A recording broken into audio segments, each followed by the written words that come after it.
అసలు artificial intelligence అంటారు, data science అంటారు, డీప్ లెర్నింగ్ అంటారు, నేచురల్ లాంగ్వేజ్ ప్రాసెసింగ్ అంటారు. ఇన్ని టర్మ్స్ ఎందుకున్నాయి? అంతా కలిపి ఏఐ అనొచ్చా?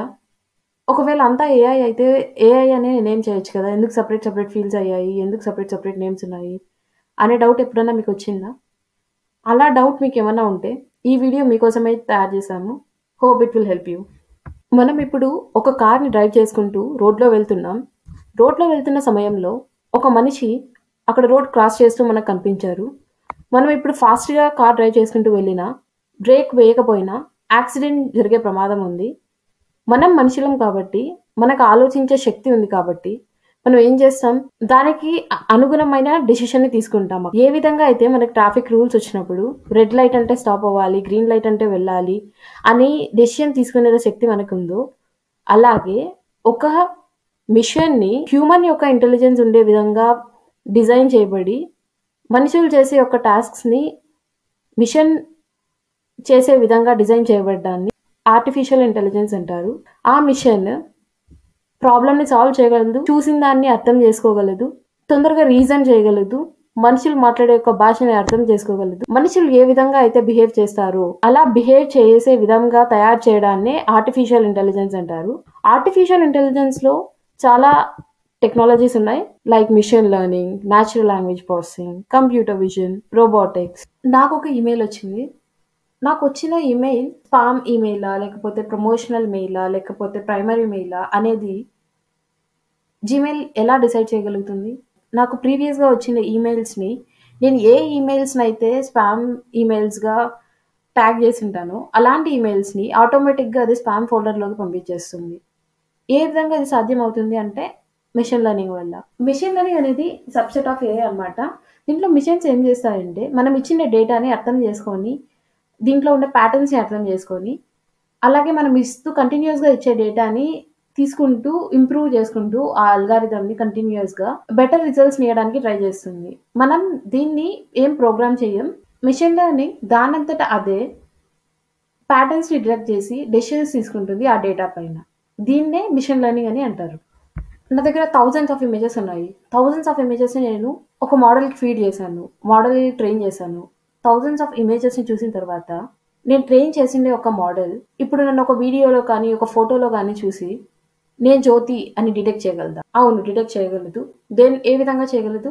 డీప్ లెర్నింగ్ యూజ్ చేసి డిటెక్ట్ చేయొచ్చు. డీప్ లెర్నింగ్ అంటే అదొక సబ్‌సెట్ ఆఫ్ ఎంఎల్ అన్నమాట. Machine learning. అది న్యూరల్ నెట్వర్క్స్‌ని యూజ్ చేసి మల్టిపుల్ లేయర్స్‌తో ఈ కాంప్లెక్స్ డేటాని ప్రాసెస్ చేసి డెసిషన్స్ తీసుకుంటుంది. కాంప్లెక్స్ డేటా అని ఎందుకన్నానంటే, ఇప్పుడు మనం ఒక ఫేస్ తీసుకుంటే, మనం ఈజీగా హ్యూమన్ బీయింగ్స్ కాబట్టి ఇవి ఐస్, ఇవి నోస్, ఇది లిప్స్ అని మనం ఐడెంటిఫై చేస్తాం. అది మిషన్ ఎలా అర్థం చేసుకుంటుంది? మిషన్‌కి అంతా నంబర్స్ లాగే అర్థం చేసుకుంటుంది.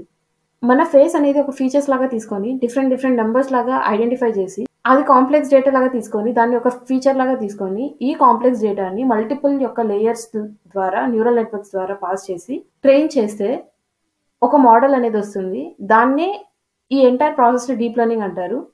హే సిరి, ఎన్ఎల్పి అంటే ఏంటో చెప్పవా? అనే క్వశ్చన్‌ని నేను సిరిని క్వశ్చన్ చేస్తే, సిరి నేను అడిగిండే క్వశ్చన్‌ని కంప్లీట్‌గా అర్థం చేసుకొని, అనలైజ్ చేసుకొని నా క్వశ్చన్‌ని దానికి అనుగుణంగా ఆన్సర్ ఇయ్యడానికి ట్రై చేస్తుంది. ఏ విధంగా సిరి అనేది ఒక మిషన్ అయ్యుండి హ్యూమన్ యొక్క లాంగ్వేజ్‌ని అర్థం చేసుకొని, దానికి అనుగుణంగా ఆన్సర్ ఏ విధంగా అయితే ఇస్తుందో దాన్నే నేచురల్ లాంగ్వేజ్ ప్రాసెసింగ్ అంటారు. నేచురల్ లాంగ్వేజ్ ప్రాసెసింగ్ అనేది ఏఐలో ఒక సబ్ ఫీల్డ్. అది మెయిన్‌గా కంప్యూటర్స్ మరియు హ్యూమన్ యొక్క లాంగ్వేజ్‌కి మధ్యలో ఇంటరాక్షన్‌ని డీల్ చేస్తది.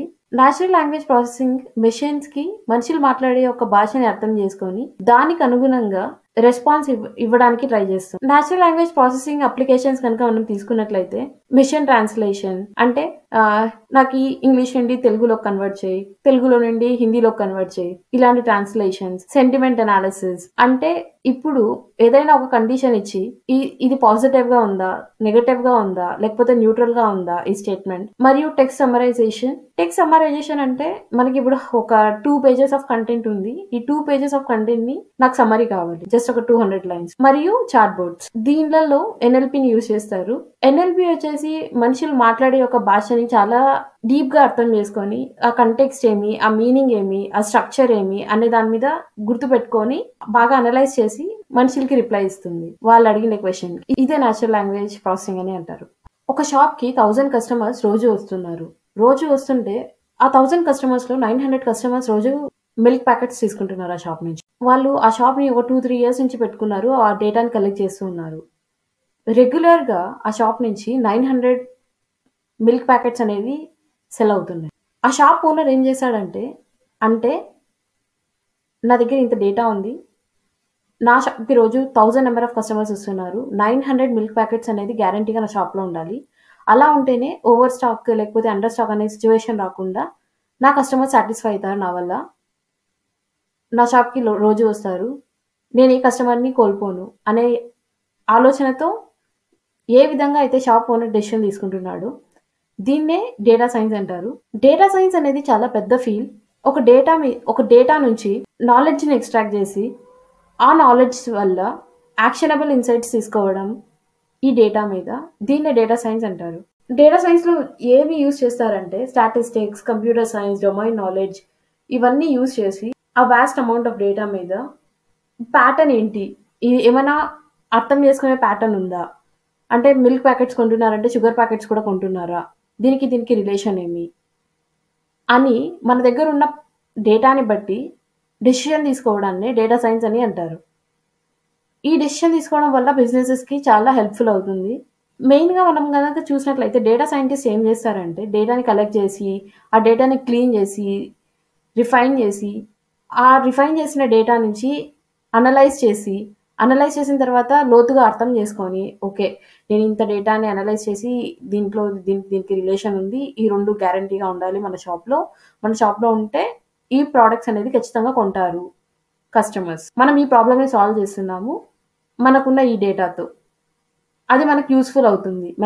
మన బిజినెస్ ఇంప్రూవ్ అవ్వడానికి యూజ్‌ఫుల్ అవుతుంది. దీన్నే డేటా సైన్స్ అని అంటారు.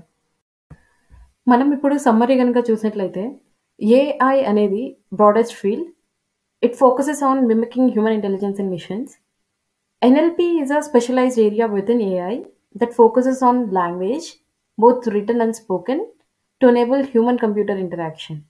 అదేవిధంగా data science is a broader field that involves analysing data using AI and ML tools but also traditional statistical techniques. ML వచ్చేసి subset of AI that allows machines to learn from data without being explicitly programmed. Deep learning వచ్చేసి even more advanced form of ML focuses on neural networks to handle complex tasks like image or speech recognition. ఇది summary అన్నమాట మనం ఇంతవరకు discuss చేసిన టర్మ్స్‌కి. మీకు తెలుసా? Data science, deep learning, AI, machine learning, NLP వీటన్నిటికి Python అనేది సపోర్ట్ చేస్తది. పైథాన్‌లో చాలా లైబ్రరీస్ ఉన్నాయి. ఇవన్నిటిని సపోర్ట్ చేయడానికి. మీరు ఒకవేళ నా ప్రీవియస్ వీడియోని చూడనట్లయితే future proof your skills with Python. ఈ వీడియోలో నేను చెప్పాను పైథాన్ ఏ విధంగా అయితే ఉపయోగపడుతుందో, పైథాన్ ఎందుకు నేర్చుకోవాలి మీరు కోడింగ్ అనేది చెప్పాను. ఒకవేళ గనుక మీకు ఈ వీడియో నచ్చినట్లయితే దయచేసి సబ్స్క్రైబ్ చేసుకోండి.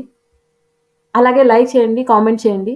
మీరు లైక్ చేయడం వల్ల యూట్యూబ్ అల్గారిథం మల్టిపుల్ మెంబర్స్‌కి చూపిస్తుంది. ఇది చాలా మందికి ఉపయోగపడుతుంది. Thank you.